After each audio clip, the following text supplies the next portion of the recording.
Can Okay. everybody see this? Not yet.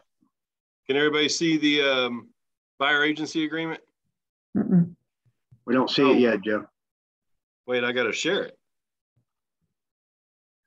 There we go.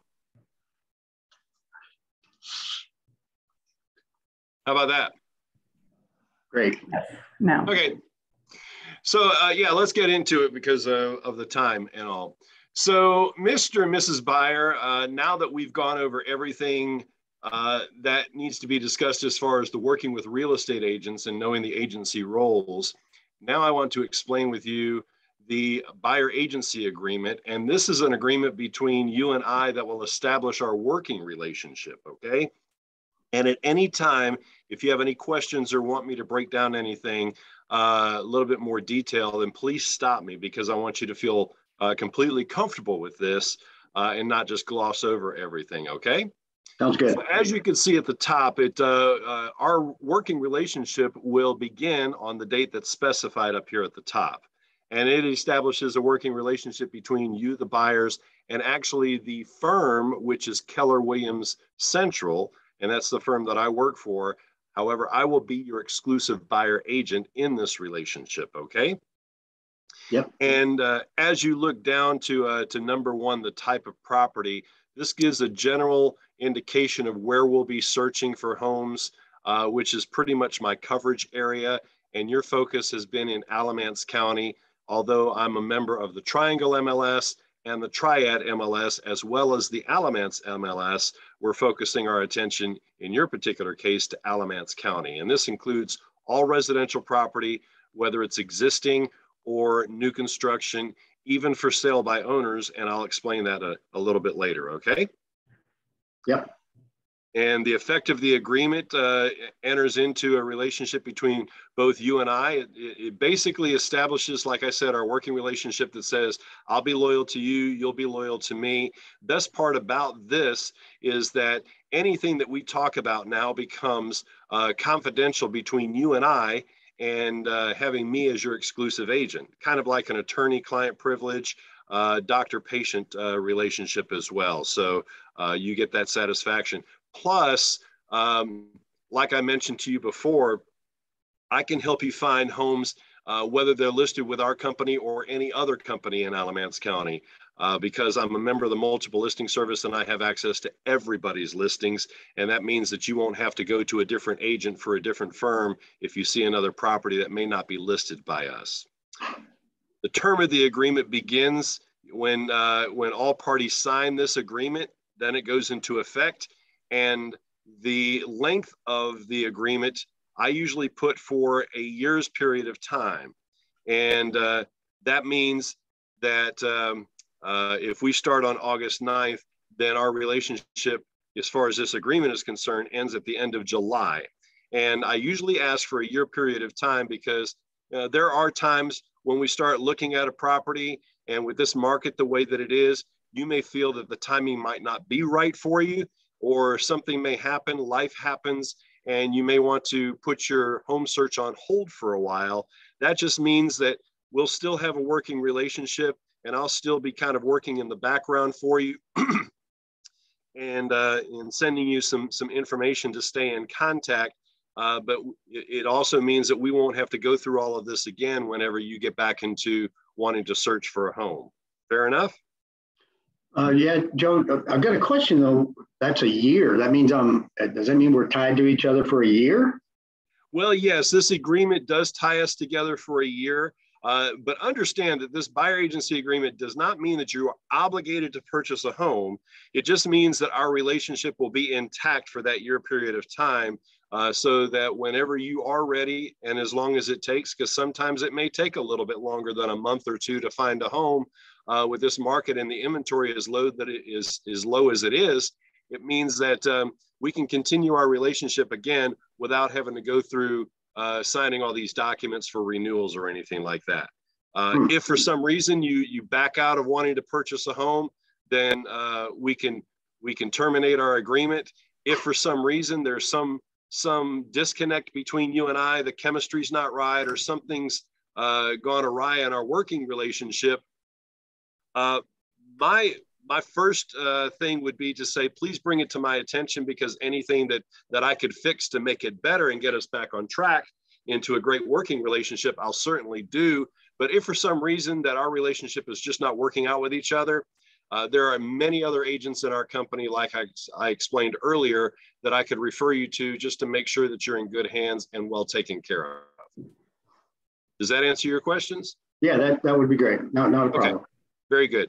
Now, as we go down to number 4, I want to spend a little time on this, because I want you to understand that in today's market, the fee for my services is generally paid for by the seller. However, it has to be disclosed in our working relationship, and that's where it comes into play right here. It acknowledges that me personally, I don't charge a retainer fee, so I put 0 on that particular line.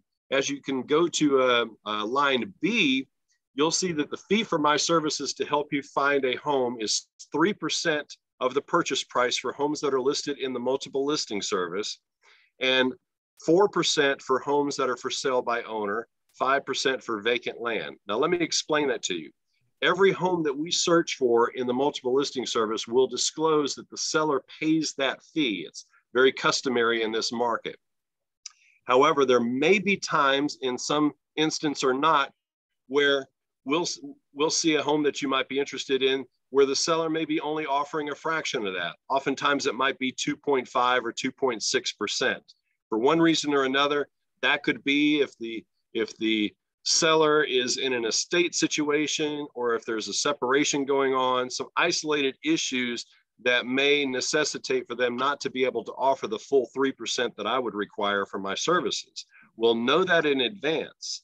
And just so you know that underneath that, if you look at letter I, my first efforts would be that if you were to really start getting drawn closer to a home where they're only offering a fraction of the commission that will be disclosed, my first efforts would be to go to that seller and try to negotiate on your behalf to see if they'd be willing to pay that difference with an acceptable offer. Because ultimately you're financing that fee through the purchase of your home. It's just being paid for from the seller's proceeds.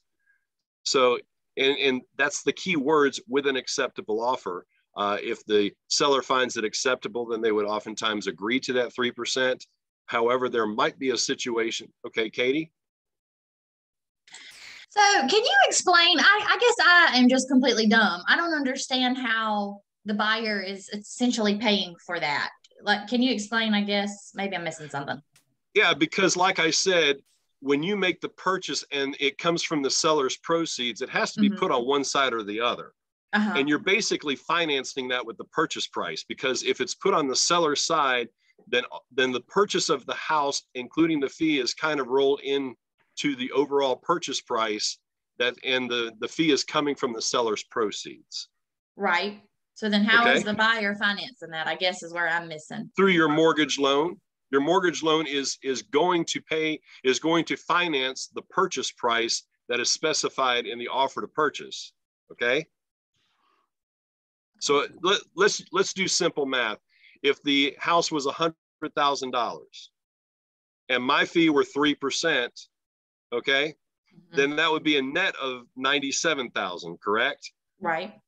But if you're being financed for $100,000 of that, and the seller pays the fee, then you're basically the net of the home price, and then the 3% is financed to that $100,000. So you're being financed for $100,000, and the seller's paying the fee out of that on their side. So you're not paying anything over and above that. Okay. Do you understand that? Yeah. I mean, does it really make sense to you? Because I want you to understand it. I'm going to say yes, so that we can keep going, because I don't want to hold everybody else back. I don't want you to say yes to keep going. And that's where I'm explaining it here. And where I say, if there's anything that you're unsure about or need further explanation, please let me break it down for you. Yeah. If for some reason that my fee for services is to be paid for by the buyer, then you would be paying $100,000 for that home plus 3%, which would be an extra $3,000 for my services. But in this area, that doesn't happen. The seller pays that fee. So you can finance that home for $100,000 and they'll cover my fee to where you won't have to pay anything more. Gotcha. Okay. Gotcha. Does that make it clear? Yes. Yes. Okay. Yes. So Yeah, Joe, I just want you to be, go ahead.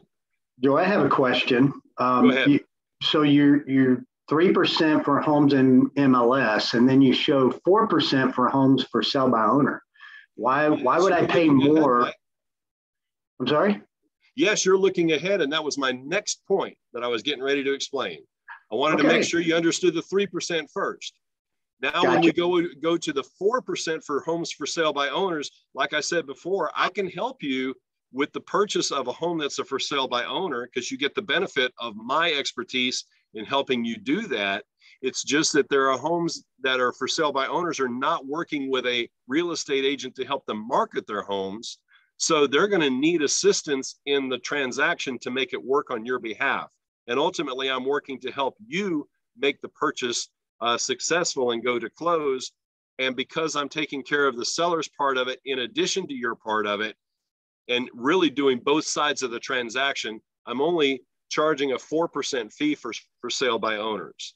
Now, I will tell you that there are many times that sellers will only pay up to 3% because they're kind of accustomed in their mind to do that. I can explain to them that it is, like I said just before and explained it to you with the 3%, ultimately financed in the purchase of the home with an acceptable offer. If they net what they're looking for and cover the fee, then oftentimes they can understand that they would be okay with that. If not, and they're only offering up to 3%, then you just need to understand that you would be obligated to the 1% difference. And it's only 1% out of the 4 as part of your closing cost. So it could be a total of 4 if they're not willing to pay anything. Is that correct? Yes, and you will know that in advance, and we will structure our offer to kind of compensate for that and offset that. Okay, well, we'll see about that. Okay, I'm not too sure about it is a little bit more difficult to work with for sale by owners, and that's why I charge that 4% fee. But I have been successful in getting that across to some, and my best efforts is to make that happen for you. It's a very small percentage of the homes that we're going to be looking for, because we're going to focus primarily on homes that are in the multiple listing service that already pay that fee, and it makes a lot more of an easier transaction. Plus, you get a home that's more vetted, has the proper disclosures, and there's a lot of obligation and integrity on the listing agent side to present a home that's free of anything materially affecting the structural integrity of the home. Okay. Okay. Yep. And then 5% for vacant land, because if you decide that you want to make a purchase of new construction, we have to start by finding land, and 5% to search for vacant land is the starting point in that. Okay. Fair enough? Yep. Have any questions so far? No. Okay, if you go over to the top of page 2. Judy has a question. Go ahead. Yeah, I have a question. Why is it so much more for vacant land than for a house? That's a great question, and there's a lot of variables that are involved in vacant land separate from a house, because there's a lot more research involved, whereas vacant land, oftentimes can be unimproved, has to go through the process of getting perk test and going through the county and city. So there is, a little bit of an extra fee for that, but the cost of land is only a fraction of what a home costs. So it's not going to be that much in the long run anyway. Okay. All right. And if you go to the top of page 2, it just says here that the compensation, my fee for services, is payable when the home closes, and it's payable, like I said, on the seller side. Over here, there's a 90-day grace period, which means that if we get long into our relationship and we're coming upon the expiration of this buyer agency agreement, and then all of a sudden the right home pops up, it allows us 90 days after the expiration of the buyer agency agreement to facilitate this closing. Okay. Okay. Then if you, there's a lot of legalese here, and you can review this. I just want to go over kind of the firm's duties. When we get into our working relationship, then you're going to know that you're going to get all these services that myself and this firm has to offer. And that is getting proper information, public records, negotiating on your behalf, giving you any information that can help you create an offer in your best interest and all that. Underneath that, all the disclosures, I will certainly take care of and explain that to you on a case-by-case basis as it applies. We'll go over all the residential property disclosures, oil, gas, and mineral rights disclosures, lead-based paint addendums as that applies, and all that too we'll discuss. Okay? If you go to the top of page 3, we don't discriminate in any way, shape, or form. It's part of our culture. It's part of our integrity as a real estate agent and a realtor. It's just a statement here that just says that we don't engage in anything that involves anything of discrimination against the protected classes. And it's just put here for your information, okay? The buyer's duties is that you're going to make yourself reasonably available for showings. If I were to find a property, we're going to keep in close communication with each other, and we're going to develop a strategy with each other that is going to put you in the best position to find a home and ultimately make an offer if you're interested. Okay. Underneath that, is there any questions? No. Okay. Oh, go ahead, Katie. Got one. Sorry. Yes. So, Joe, I see on there that, or at least I tell my buyers, but I say on there, like obviously we are looking for homes that are within your price point. And so how do you handle, because I have been having a lot of, even though we've discussed the market, that if you're approved for 525, great, but we really need to be looking at 500, kind of thing, because they're wanting to look at houses that are priced at 550. And I'm like, I mean, how do you politely say, like, other than I need to show you homes that you are pre-qualified for, and in this market, really less. That's a great question. I'll jump ahead to that for the essence of time. You're going to see under additional provisions, I put none on this particular client because it was a repeat client of mine, but my standard language under additional provisions is that a buyer will provide a letter of pre-qualification / approval or verification of funds within 15 days of the effective date of this agreement. Mm-hmm.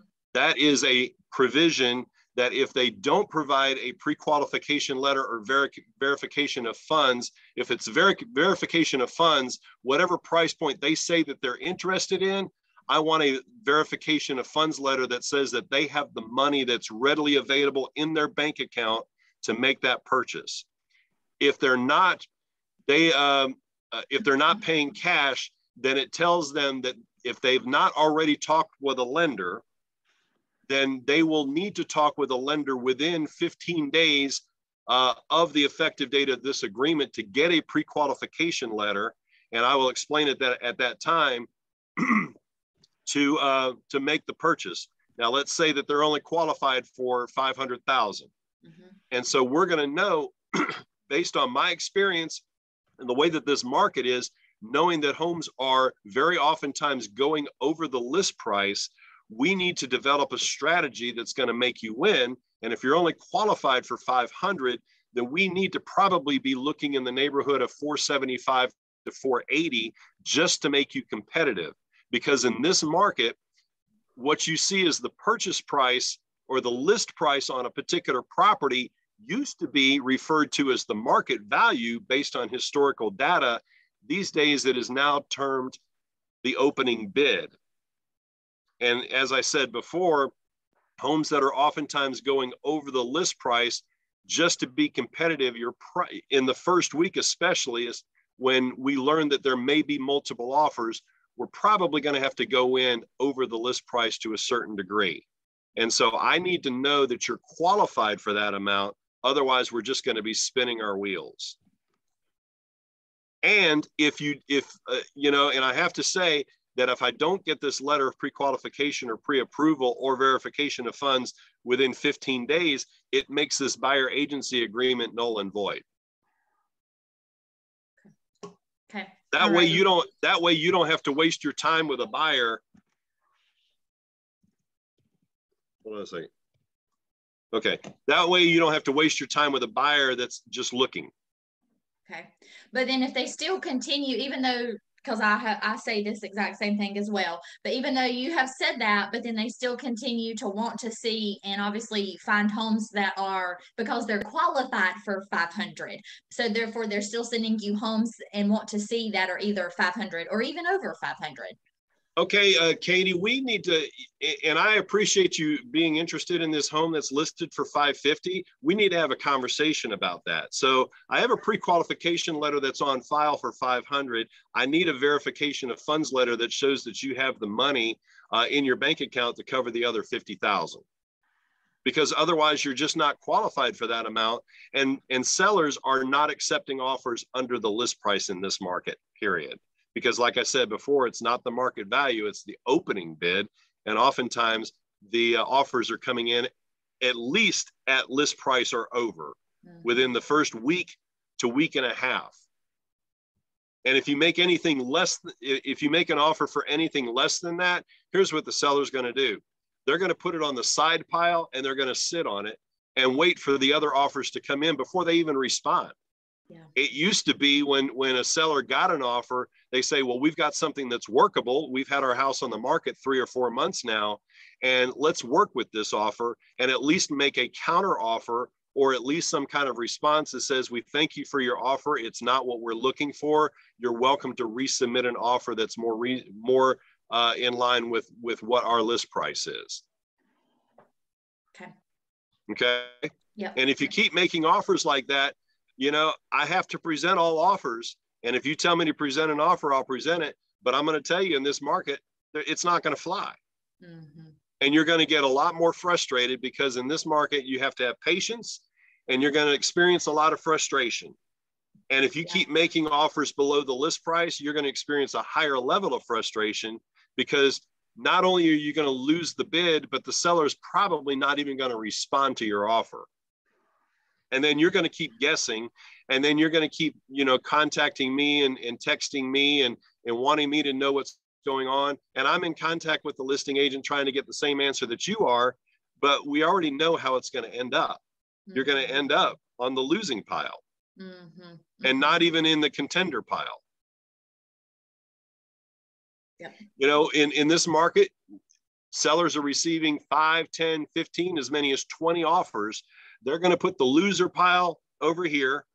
That's going to have the low ball offers. And then they're going to concentrate on the 10 or 15 offers that are at least contenders. Then they're going to pick the top 2 or 3 to see what they can work with. And then it's a matter of finding the most appealing terms. Did that help you? Okay. Any other questions? Over the home warranty, I'm just going to gloss over this because, you know, you all know what we're talking about. Home warranty is an option. It's not very much used in this type of market anymore. Sellers are pretty much not offering it to help sell their houses because they're selling their houses in as-is condition. You do have the option, if you want to purchase a home warranty on your own. The home warranty companies sometimes offer an administrative fee for processing of $100. It's not really a kickback. It's just an admin fee for processing. And it just allows me to accept that if you were to choose the warranty company that I would recommend. Okay. Confidentiality of offers, it speaks for itself. Additional provisions, we talked about the requirement for the verification of funds. We covered dual agency already and the firm's role of dual agency, and you authorized that. And the dual agency compensation is 6%. That just means that if you're interested in a property that I've got listed here personally, you know, I charge my, charge my sellers, I apply the fee of 6% on the listings that I carry, and it just allows the full 6% to be covered if you're interested in one of the properties that I personally have listed. Mediation. We opt for mediation. It's less costly than litigation. Should there ever be a dispute in our working relationship, it just allows us to have a third party that can help us reasonably come to a conclusion. in my full career in real estate, I've never had to go to that point. We've been able to work things out before it gets to mediation, but it just opts for a lesser costly and intensive situation should there ever be a dispute in working together. And then here, the entire agreement, we kind of covered over the termination and changes. If for some reason you and I are not mixing together, it allows us to facilitate that. Surveillance here, it covers surveillance that, you know, if we were to see a property, we keep our conversation to a minimum while we're inside somebody's homes, because there may be security equipment that's inside the home that's normal surveillance, and we may be listened to. So we just have to keep our conversations private until we exit the home. Photographs and material, you're allowed to take photographs inside of a property as long as they're broad range photos and not isolated to personal property like drawers and medicine cabinets and all that kind of stuff. And wire fraud, you know, it's the least acceptable way that I would recommend to transfer funds. It's just a very stark warning before you sign the agreement that wire fraud is a real thing, and that there are very strict protocols involved in wiring funds for transfer should you not be available to bring a check to closing. But since you're local, it really wouldn't apply, because you're probably going to stop by your bank before we go to the attorney's office, and you're going to bring a check that's going to be specified, the amount specified from the closing attorney before closing. That pretty much covers it. Any critiques, criticisms, comments, questions? Mike the pro, Judy the pioneer, Cindy Dudley the pioneer. I think you do a great job at it. Yeah. Thank you. Yeah, good job, Joe. We've got quite a few on the call today, and I'm not sure if you're aware or not. I'm sure you were notified when you come on. We did record this for future reference. Please ask any questions right now that you may have of Joe, or any of us for that matter. We'd love to help you out and answer those questions if need be. I have a question, and this is just a minor detail. The 90-day exclusion period, I understand totally differently than how you explained it. My understanding was that if for some reason our relationship ends and you buyer turn around and buy that property directly from the owner, then my fee is due. And I think you explained it very differently. So either I'm no, that is true. That is true. Also, it is a coverage period. Should you purchase the property, that's kind of the more negative approach to it, because it's kind of a left-handed way of getting around the buyer agency agreement. Mm-hmm. But it is a very valid part of it. The only thing that excludes from that, and I don't spend a whole lot of time on it, because if we're going to find a home, it's generally going to be within a year. Mm-hmm. And if they go around purchasing it after the fact from a seller directly, then there's something that you've done in your relationship that's gone awry, to where you're going to put them in a duress situation. And do you really want to enforce that? You know, that's a case-by-case basis, and there could be a lot of money at stake. The only thing that kind of trumps that is just the same thing in a listing agreement, that if for some reason your buyer agency agreement terminates at the end of a period, and you have that 90-day exclusion, if they were to go the very next day and hire another buyer agent, then that 90-day exclusion period is gone. Right. Just like a listing agreement, if you have a 90-day extension or a grace period after the listing agreement terminates, and they list with another agent the next day, then you've got nothing. Mm-hmm. And Joe, also, I think you had mentioned that if we go under contract and then we don't close until after the expiration of the agreement, that 90 days covers that. That's not entirely true from what I understand. You still need to extend your buyer agency agreement through closing. It's always a good idea to have an extension, but it just kind of explains the intent of your agreement. And if you get close to the end of that, then I would ask for an extension just for compliance purposes. And I've only had to extend like once or twice, because I mean, I usually have, but I've been working with buyers now for going on one buyer for 7 years that hasn't bought anything yet, but I don't have a buyer agency agreement with them. But other buyers I've been working with 2 or 3 years, that's been casually, you know, working together, but they're people that know me, and they're not just, you know, clients that I prospected out of the blue that I don't know. So where do you get the biggest amount of pushback on going through this? The length of time. Mm-hmm. The length of time, you know, I think the objective was about the same as what you brought up. And I kind of cover that you're not obligated to purchase in that year period of time. But why do I have to be tied to you for so long? And I have to explain it that, well, you know, in this market, I've worked with buyers that say, you know, it's pretty competitive, and I want to put it on pause for a while, or my wife just got pregnant and we want to get through the pregnancy before we go buy a house or something like that. So that's one of the biggest pushbacks.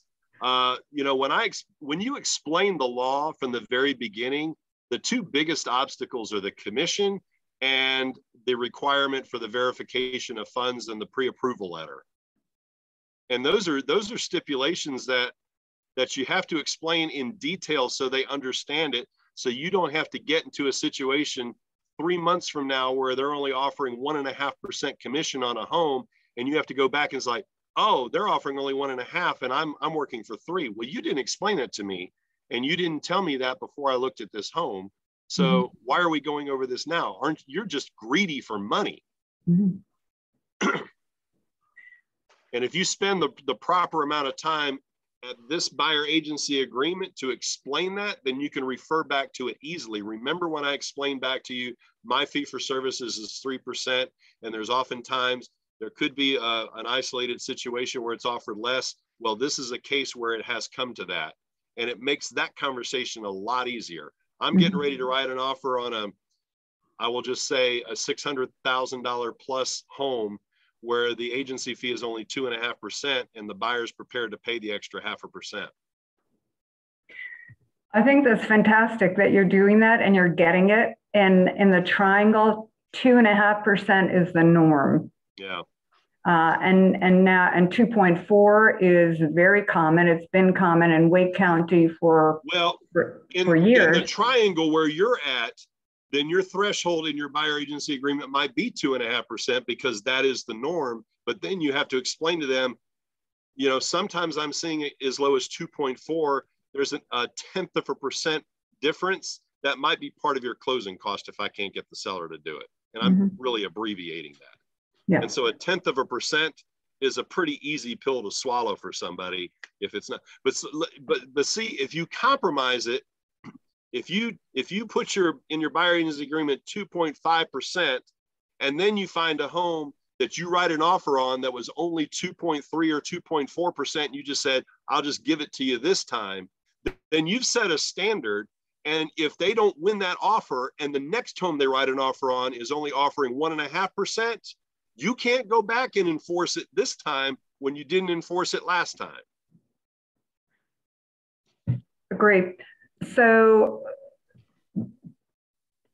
if your agreement states an actual amount, now I don't see that to be above 3%, but if my agreement says 2.5, and now I'm at a listing, one of the few listings that's paying 3, now I'm above my 2.5. So is it better to state, rather than state the actual number, is it not better to say minimum 2.5%? No, that's the way I present it. Is my fee for services is a minimum of 2.5%, and it's usually covered in the multiple listing service. There are times that it might go as high as 3%. And you know, this document here, it says that it allows me to accept that 3% if they're offering more.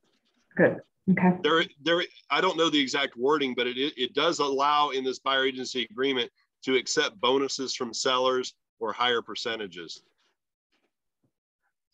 That was going to be my next question is bonuses. Of course, we're not seeing as much of that in this market, but some of us veteran agents know that years ago, bonuses were offered in a lot of the new home communities. I mean, up as high as $5,000 bonuses.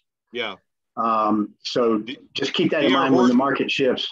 Yeah, D.R. Horton was really good about giving $5,000 bonuses. Yep. Cruises, all kinds of stuff. Yeah. All right, Joe, thank you for today. Keep in mind, this is the way Joe does his business. Exactly. If you have any questions or concerns about what he has said, please reach out to Joe or myself or your BIC or whoever. I'm sure that they can help you out, and we would love to do that. Again, Joe, thank you.